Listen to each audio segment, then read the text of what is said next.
이사야 26장 1절부터 4절까지 말씀을 다 같이 봉독하시겠습니다. 그날에 유다 땅에서 이 노래를 부르리라. 우리에게 견고한 성읍이 있으며 야훼께서 구원을 성벽과 외벽으로 삼으시리로다. 너희는 문들을 열고 신의를 지키는 의로운 나라가 들어오게 할지어다. 주께서 심지가 견고한 자를 평강하고 평강하도록 지키시리니 이는 그가 주를 신뢰함이니이다. 너희는 야훼를 영원히 신뢰하라. 주 야훼는 영원한 반석이심이로다. 아멘.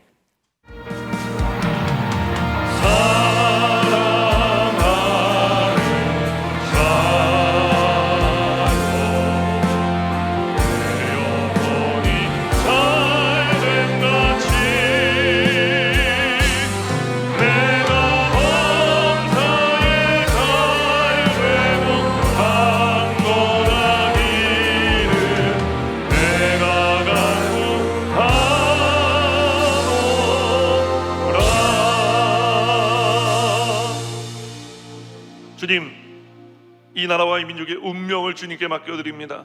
정치, 경제, 사회, 문화, 군사, 도덕적인 부분을 주님 통치하여 주시고 분단된 이 나라 통일되게 하여 주시되 복음으로 통일되게 하여 주옵소서. 주실 말씀을 기대합니다. 말씀하여 주옵소서. 예수님 이름으로 기도합니다. 아멘. 할렐루야. 할렐루야. 저는 오늘 함께 읽은 이사야 26장 1절에서 4절까지의 말씀을 가지고 야훼를 신뢰하라 이와 같은 제목으로 말씀의 은혜를 나누기 원합니다. 오늘 말씀의 제목을 함께 고백하겠습니다. 야훼를 신뢰하라.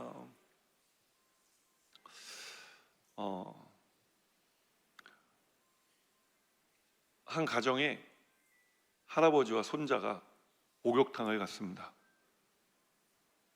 이 얘기 아시죠? 아주 옛날 얘기인데 그 할아버지가 그 온탕에 들어가면서 시원하다 하니까 손자가 할아버지 정말 시원해? 시원해. 아주 시원하다. 눈까지 지그시 감으시며 얘기하는 것을 듣고 손자가 할아버지를 믿었어요.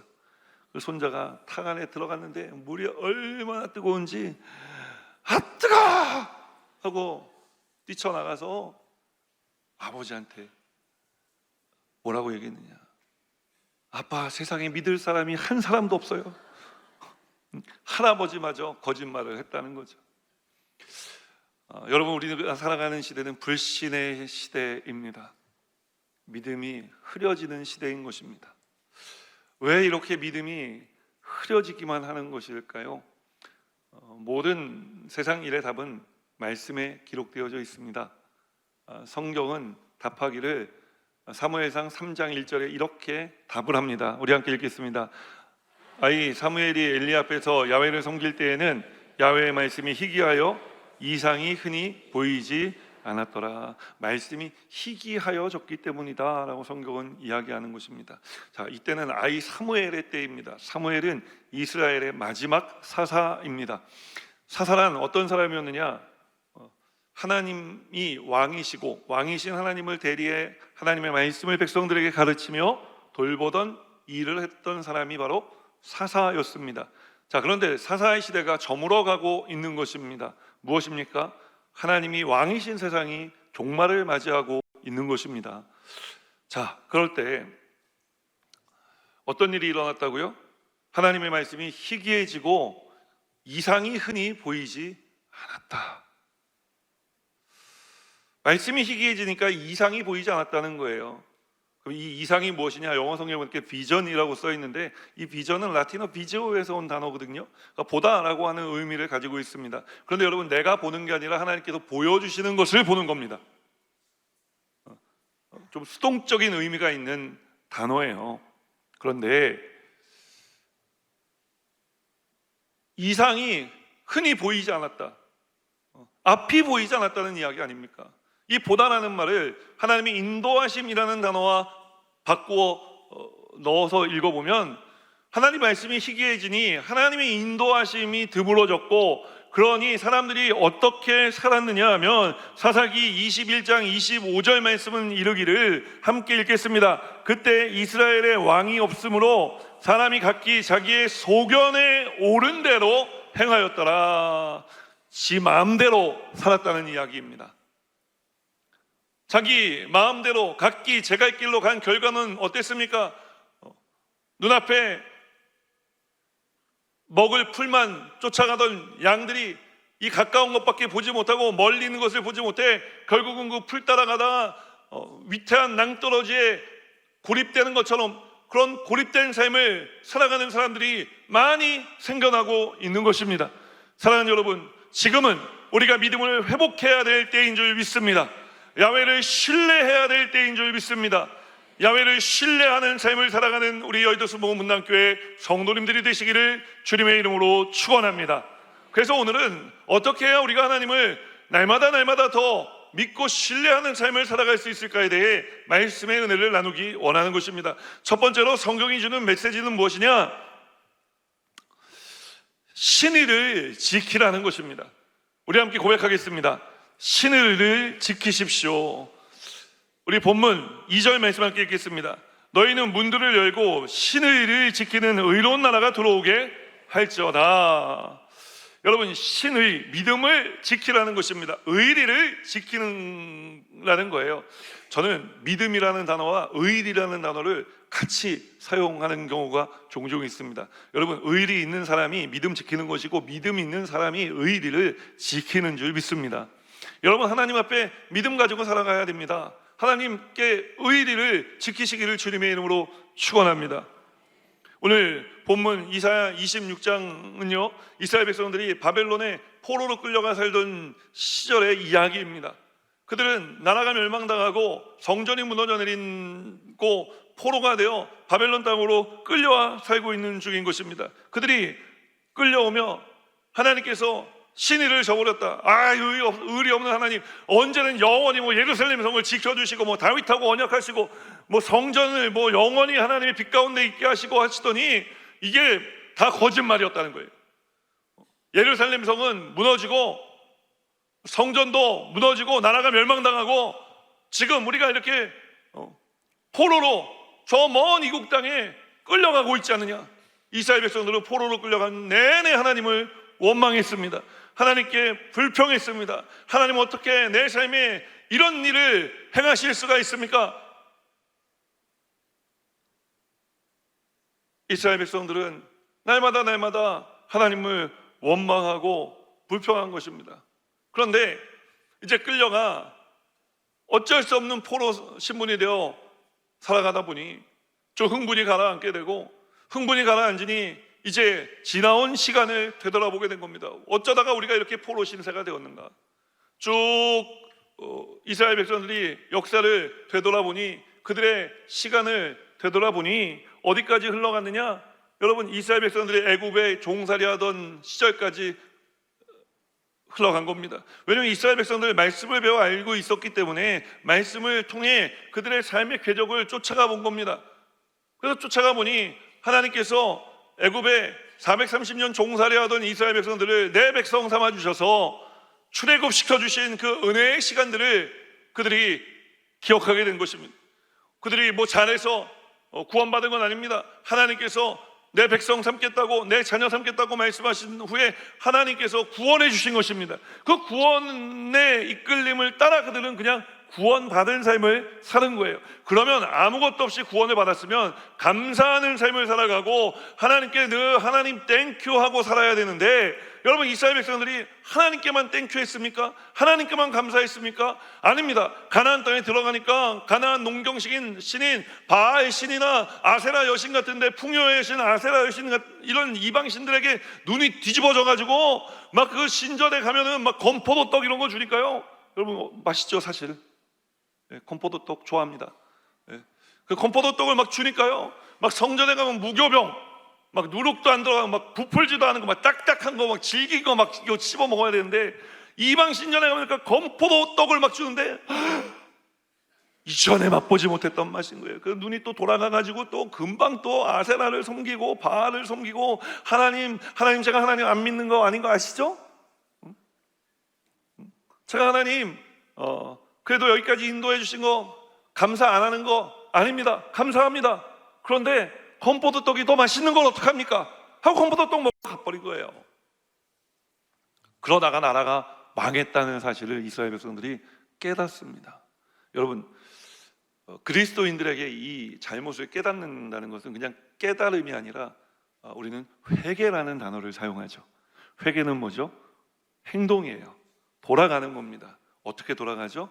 기도를 통해 돌아가는 거예요. 이렇게 이스라엘 백성들이 깨닫고 회개하며 기도하기 시작하니까 어떤 일이 일어났느냐? 하나님이 다시 말씀하시기 시작하시는 거예요. 성경에 보면 온통 다 하나님이 하신 말씀밖에 없는데 하나님이 이스라엘 백성들에게 얼마나 말씀하고 싶으셔서 안달이 나셨을까요? 그런데도 하나님께서는 그 하고 싶으신 말씀을, 해주고 싶은 말씀을 꼭 참고 이스라엘 백성들이 회개할 때까지 기다리신 거예요. 그래서 이스라엘 백성들이 회개하고 하나님 말씀 다시 시작하신 그 내용 중에 하나가 바로 우리가 오늘 읽은 본문 이사야 26장의 내용인 것입니다. 하나님께서 이스라엘 백성들을 멀리 떨어져 있었다면 이스라엘 백성들이 회개하는 것도 모르셨을 수 있겠죠. 그런데 이스라엘 백성들이 회개하자 하나님께서 득달같이 말씀하시지 않습니까? 오늘 본문에 말씀하고 계시잖아요. 너희는 신의 나라가 들어가니 너희는 문을 열고 그 나라를 맞이하라. 하나님은 하나님이시며 하나님께서 통치하시는 모든 나라가 또한 하나님의 주권 아래에 있어 하나님의 나라요 하나님이라고 우리가 표현하는 것입니다. 여러분, 그래서 신의 나라가 들어간다는 것은 하나님의 나라가 하나님께서 다시 이스라엘 백성 가운데 임하신다고 말씀하시는 것입니다. 오늘 우리 하나님께서 이렇게 말씀하실 수 있는 것은 하나님께서 늘 언제나 이스라엘 백성들의 곁에 머물러 계셨기 때문에 이 말씀을 하실 수가 있는 것입니다. 우리는 하나님을 늘 떠나가려 하지만 하나님은 늘 우리 가운데 우리 곁에 와 계시는 줄 믿으시기를 주님의 이름으로 축원합니다. 우리가 죄짓고 불의한 시간에도 하나님은 우리와 함께하고 계시는 것입니다. 우리가 낙심하고 절망한 시간에도 하나님은 우리와 함께하고 계시는 줄 믿으시기를 주님의 이름으로 축원합니다. 심지어 포로당에 결박당에 이제 이역만리 먼 길을 걸어오는 동안에도 하나님은 함께하시며 이스라엘 백성들의 원망과 불평을 들어주신 줄 믿으시기를 주님의 이름으로 축원합니다. 여러분, 보통 이렇게 안 좋은 얘기, 원망, 불평 들으면 짜증나지 않겠습니까? 화나지 않겠습니까? 그런데 우리 하나님은 화내지 않으시는 것입니다. 짜증내지 않으시는 것입니다. 그저 우리 곁에 와 계시는 것입니다. 왜 우리 곁을 이렇게 지키시는 것일까요? 그것은 그분이 우리를 사랑하시기 때문에 그런 것입니다. 왜 사랑하셨습니까? 하나밖에 없는 아들 예수 그리스도를 우리를 위해, 그 이스라엘 백성들을 위해 십자가에 달려 돌아가게 하실 정도로 죽기까지 우리를 사랑하셨기에 하나님은 우리를 사랑하시고 그 사랑은 포기될 수 없는 사랑인 것입니다. 목사님, 이때는 아직 예수님이 오시기 전인데요. 여러분, 하나님께서는 이 구약 성경의 말씀을 오실 예시아를 예표하기 위해 주셨고, 이제 신약 성경은 오신 예수님에 대해 우리에게 이야기하고 있는데, 이제 오실 메시아, 그 메시아를 이스라엘 백성들은 고대하면서 말씀을 읽었고, 그렇게 오셔서 자신들의 죄를 사해 주시고 구원하실 예수님을 그들은 어린 양 되신 예수님을 기다리는 삶을 살았던 것입니다. 여러분, 하나님께서는 아들, 하나밖에 없는 아들 예수 그리스도의 생명을 우리를 위해 내어주실 정도로 우리를 사랑하신 하나님이신 줄 믿습니다. 그 사랑이 우리가 죄짓고 불의할 때도 우리를 향한 믿음이 되어 나타나고 신의가 되어 나타나는 것입니다. 오늘 하나님께서 우리를 믿고 계시는데 우리도 다시 한번 하나님을 믿는 삶을 살아가게 되기를 주님의 이름으로 축원합니다. 그래서 우리가 하나님을 믿는 삶을 살아가 하나님께서 다시 말씀하시고 하나님의 위대한 역사가 일어나는 삶을 살아가는 우리 여의도 모금문단교회 성도님들 되시기를 주님의 이름으로 축원합니다. 오늘 하나님 우리에게 말씀하십니다. 이사야 43장 1절에서 3절까지의 말씀, 우리 나에게 주시는 말씀이라 생각하고 한번 선포하겠습니다. 야곱아, 너를 창조하신 야훼께서 지금 말씀하시느니라. 이스라엘아, 너를 지으신 이가 말씀하시느니라. 너는 두려워하지 말라. 내가 너를 구속하였고 내가 너를 지명하여 불렀나니 너는 내 것이라. 내가 물 가운데로 지날 때에 내가 너와 함께 할 것이라. 강을 건널 때에 물이 너를 침몰하지 못할 것이며 내가 불 가운데로 지날 때에 타지도 아니할 것이요 불꽃이 너를 사르지도 못하리니 대저 나는 야훼 내 하나님이요 이스라엘의 거룩한 이요 내 구원자임이라. 내가 애굽을 너의 속량물로 구스와 스바를 너를 대신하여 주었노라. 사랑하는 여러분, 하나님께서는 우리가 물 가운데 지날 때 침몰치 않게 하시고 강을 건널 때 물이 우리를 침몰하지 못하게 할 것이며 불 가운데 지날지라도 타지 아니하게 우리를 지키시고 보호하신 하나님이신 줄 믿습니다. 하나님이 늘 우리 곁에 계셔서 이 물을 헤치고 이 불을 끄시며 가주시기 때문인 것입니다. 오늘 이 하나님이 우리와 함께하고 계십니다. 이 하나님을 향한 믿음을 오늘 이 시간 드러내시기를 주님의 이름으로 축원합니다. 축원합니다. 축원합니다. 그래서 다시 믿음의 삶을 살아가는 거룩한 주의 백성들 되시기를 주님의 이름으로 축원합니다. 말씀 속으로 한 걸음 더 들어가 우리는 또 어떻게 해야 야훼를 신뢰하는 삶을 살아갈 수 있을까요? 두 번째 성경이 주는 메시지는 심지를 견고하게 하라는 것입니다. 함께 고백합니다. 심지를 견고하게 하십시오. 주께서, 우리 본문 3절 말씀 읽겠습니다. 주께서 심지가 견고한 자를 평강하게 하고 평강하도록 지키시리니 이는 그가 주를 신뢰함이니이다. 이제 우리가 주님 믿는 믿음으로 다시 일어서 살아가기 시작할 때 하나님 우리에게 주시는 한 가지 명령이 있어요. 사명이 있어요. 그게 뭐냐면 심지를 굳게 하라는 거예요. 마음을 굳게 하라는 것입니다. 말씀에 우리의 믿음의 뿌리를 내려 살아가라고 말씀하는 것입니다. 여러분, 신앙생활 덮어놓고 하는 게 아닙니다. 신앙생활 성경 말씀을 펼쳐놓고 하는 겁니다. 말씀을 읽으면서 하는 것입니다. 말씀 앞에 내 고난의 문제, 내 아픔의 문제, 내 낙심과 절망의 문제, 나를 어렵고 힘들게 하는 모든 문제를 다 풀어놓아 이 말씀이 어떻게 이 모든 내 인생의 문제를 흡수해드리는지, 그리고 그 흡수해드리며 감사한 것은요, 이 말씀에는 가끔 저는 이거 필터링이 있다고 이야기하는데, 그렇게 좋지 않은 것을 흡수하고요, 이 말씀이 우리에게 주는 것은 무엇이냐? 좋은 것을 주는 것입니다. 긍정적인 마음과 긍정적인 생각과 하나님을 다시 한번 바라보고 살아갈 만한 믿음을 내어주시는 것입니다. 그래서 여러분, 우리가 말씀을 읽고 살아가는 것은 매우 중요합니다.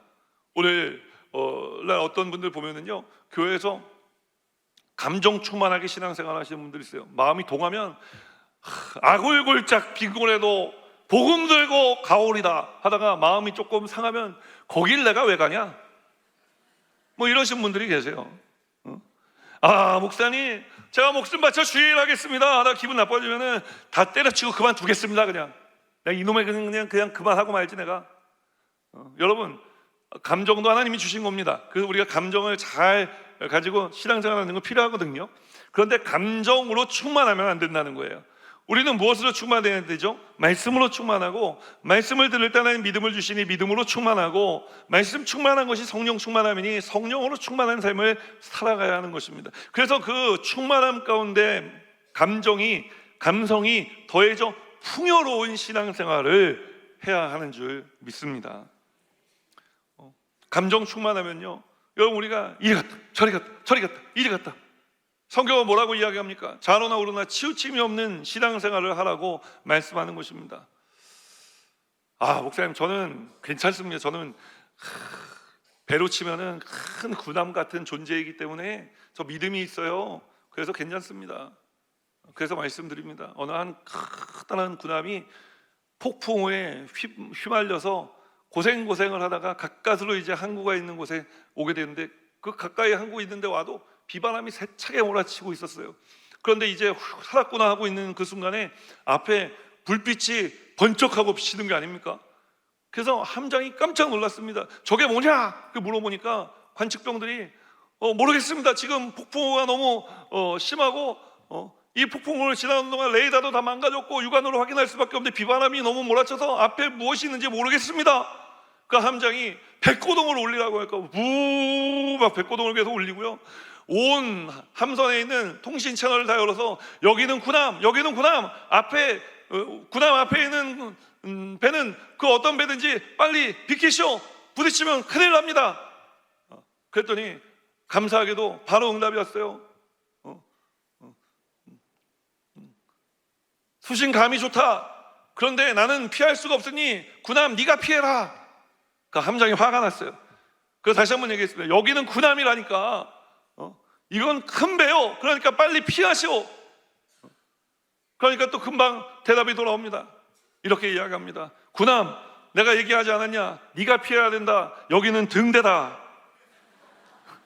여러분, 우리의 인생이 아무리 큰 것 같지만 말씀의 뿌리를 내리지 않으면 그냥 물결에 휘말려 이리 왔다 저리 갔다 하는 인생이 될 수밖에 없는 것입니다. 오늘 우리의 신앙을, 믿음을 하나님 말씀에 깊이 뿌리 내리게 되시기를 주님의 이름으로 축원합니다. 축원합니다. 축원합니다.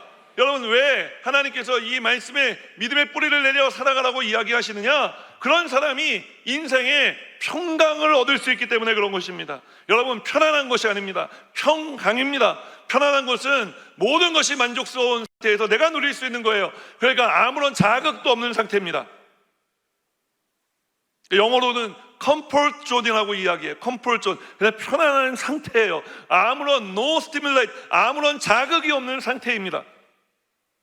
그런데 여러분, 우리가 세상을 이렇게 살아갈 수 있습니까? 이런 사람, 이런 분들은요, 저기 묘지에 가면 많이 계세요.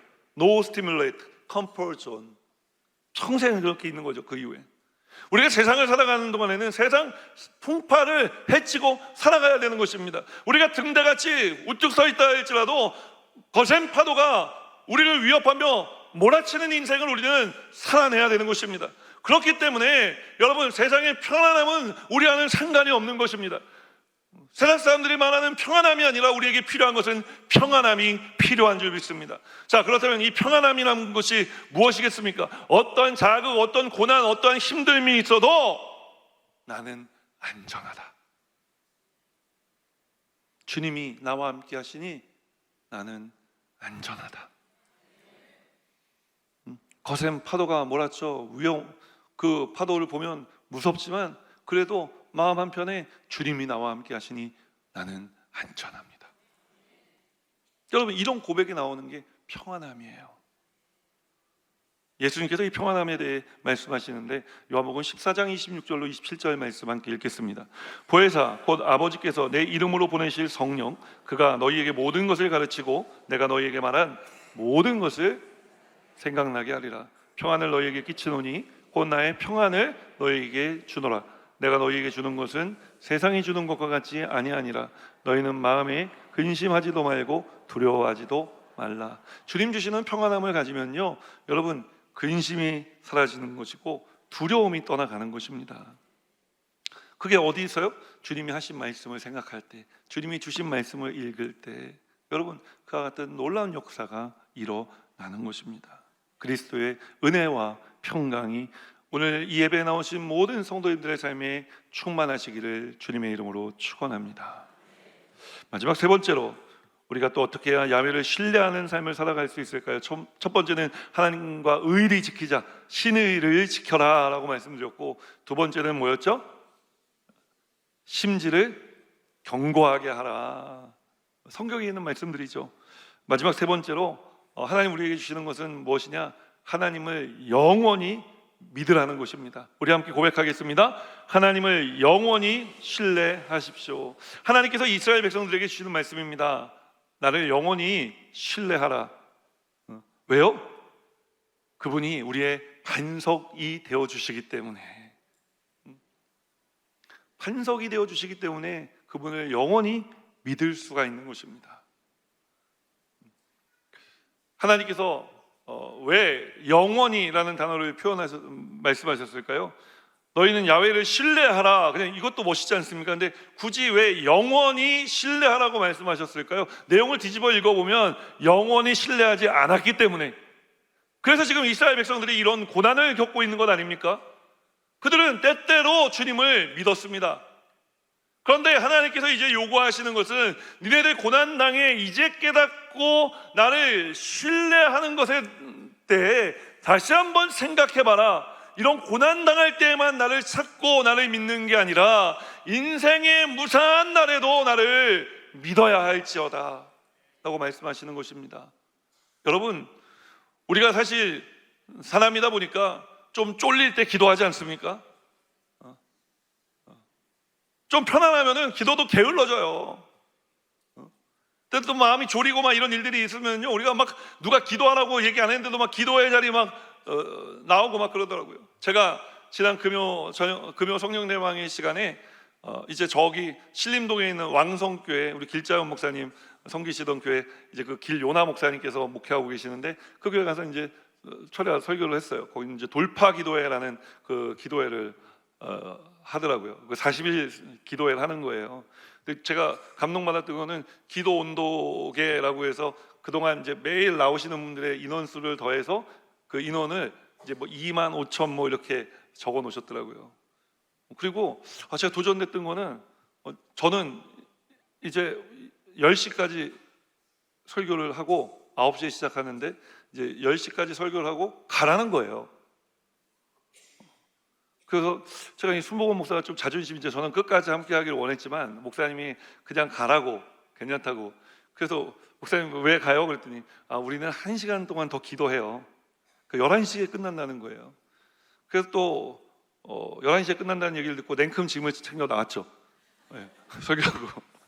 아니 목사님이 이렇게 안내를 해주시더라고요. 내려와서 가시라고. 이제 거기 목사님이 서 계셨어요. 부목사님이. 그래서 이제 엉결에 이렇게 따라 나와서 이제 가면서 계속 이제 함께 기도하면서 왔습니다. 그러면서 저 순복음교회만 기도 잘하는 줄 알았는데 왕성교회도 기도 잘하더라고요. 우리가 더 열심히 기도해야 되겠다 이런 생각을 하고 돌아왔습니다. 그런데 이것은 뭐 누가 더 낫다라는 게 아니라 우리가 이런 건강한 신앙생활의 비교 속에서 우리가 더 충만하게 하나님 역사를 사모하면은 여러분 그것으로 하나님께서는 또 기뻐하시는 줄 믿습니다. 때때로 하나님을 믿는 게 아닙니다. 여러분 우리는 인생의 기쁜 날에도 슬픈 날에도 고통스러운 날에도 하나님을 믿어야 하는 것입니다. 하나님을 믿어야 우리의 인생이 흔들리지 아니하는 반석 위에서 있을 수 있기 때문에 그런 것입니다. 그런데 이스라엘 백성들이 도대체 왜 징계를 받은 것일까요? 자신들은 또 하나님 잘 믿고 있다고 생각하고 있었거든요. 사실은 우리도 그렇지 않습니까?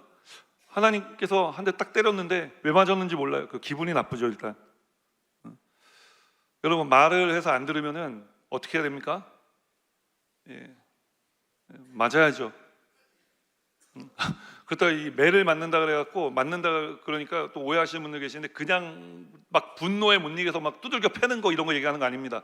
사랑의 매라는 좋은 이름이 있습니다. 우리에게는.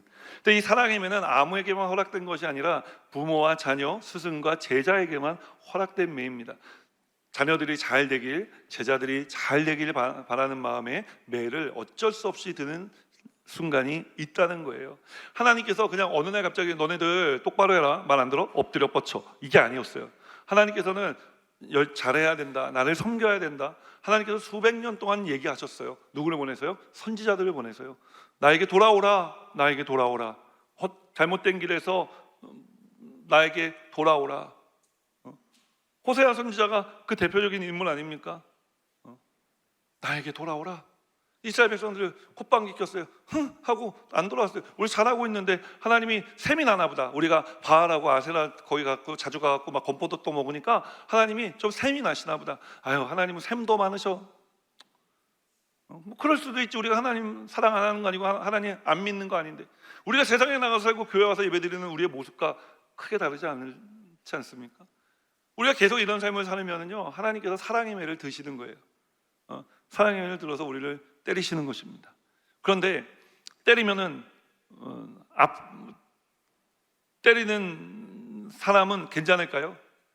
여러분 사랑의 매는요 특징이 하나 있잖아요. 맞는 사람보다 때리는 사람이 더 아픕니다.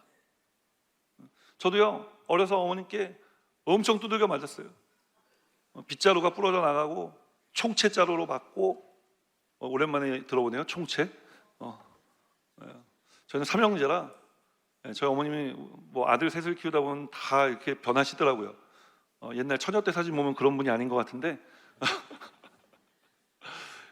그래서 엄청 두들겨 맞고 막 종아리 맞고 막 하면은 저는 이제 엄마를 막 원망하고, 내가 우리 다 어디 다리 밑에 주소 하나씩 있잖아요. 제가 그 굴레방 다리 밑에서 주워 왔다고 맨날 친척들이 그랬는데 나는 진짜 친아들이 아닌가 보다 하면서 막 울면서 잠들었어요. 자다 보면은 어머니가 오셔서 바세린 이렇게 해가지고 종아리에다 바르시면 또 울고 계신 거예요. 그것도 저는 또 이제 그런 거죠. 울고 약 바를 거면 왜 때리노? 그래서 또 자는 거죠. 오는 척하고. 그래요, 여러분. 사랑의 매는 맞는 사람보다 때리는 사람이 더 아픈 거예요. 하나님이 이스라엘 백성들에게 이런 징계를 내리시며 마음 편하셨겠습니까? 이스라엘 백성들은 그냥 뚫린 입이라고 하나님 원망하고 불평하고 마음대로 짓거렸지만 하나님은 그 얘기를 다 들으시면서도 참으시면서 또 마음 아픔도 안고 계셨던 거예요. 왜요? 사랑하시니까요. 하나님께서 사랑하셔서 그러신 것입니다. 자, 사랑하셔서 사랑의 매를 들지만 그 사랑의 매를 들고 이제 훈육을 한 다음에는 어떻게 해요? 제가 잠들어서 제 어머님이 바세린 들고 제 종아리를 이렇게 문질러 주셨던 것처럼 하나님도 우리를 위로하시는 거예요. 회복하시는 거예요. 잘못을 깨달으면은 다시 안아주시고 다시 원래 있던 자리로 되돌려 주시는 것입니다. 그래서 오늘 이스라엘 백성들이 회개했을 때 오늘 이사야 26장 1절 시작하는 첫 번째 단어가 뭔지 아십니까? 그날을 얘기하시는 거예요. 그날은 앞으로 다가올 날입니다. 소망의 날입니다. 하나님의 말씀이니 반드시 이루어질 날인 것입니다. 사랑하는 여러분, 오늘 하나님께서 우리에게도 그날을 말씀하고 계시는 줄 믿습니다. 여러분이 어떤 아픔, 어떤 고통, 또 여러분 꽁꽁 묶고 있는 포로와 같이 우리의 인생을 묶고 있는 그 어떤 문제가 있다 할지라도 하나님께서 그날은 어떤 날입니까? 하나님께서 이루어 주실 그날은 어떤 날입니까? 신의 나라가 들어오는 날, 하나님의 나라가 회복되는 날, 하나님의 역사가 충만해지는 날, 여러분 그날을 우리에게 하나님께서는 반드시 허락하여 주실 줄 믿습니다. 오늘 이 믿음으로 살아가는 여의도 스모그 문단교회 성도님들 되시기를 주님의 이름으로 축원합니다. 오늘 세 가지 말씀을 나누었습니다. 하나님을 신뢰하는 삶을 살아가기 위해 하나님께 의리 신의를 지키시고, 두 번째로 심지를 견고히 하여 하나님 주시는 평강을 누리시며, 세 번째로 하나님만 영원히 섬겨 반석이신 하나님을 만나고 누리는 삶을 살아가시기를 주님의 이름으로 축원합니다. 우리 함께 찬양하며 기도의 자리로 나아가기 원합니다.